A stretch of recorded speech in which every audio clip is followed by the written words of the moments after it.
శ్రీరాముడు ఈ లోకం నుంచి వైకుంఠానికి వెళ్లాల్సిన సమయం వచ్చింది. కాని యమధర్మరాజు అయోధ్యలో అడుగుపెట్టలేకపోయారు.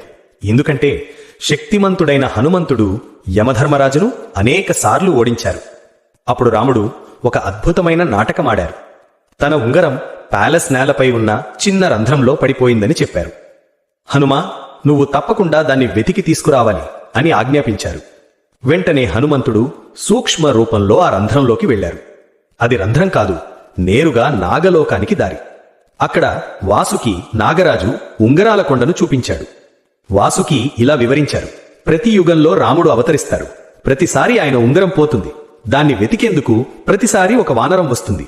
ఆ ఉంగరాలన్నీ గత కల్పాలలోని శ్రీరాముడి ఉంగరాలే. అప్పుడు హనుమంతుడికి అర్థమైంది, ఇది రాముడు తన శాశ్వత ధామానికి చేరడానికి పన్నిన దైవలీల అని. రాముడు వెళ్ళిపోయారు.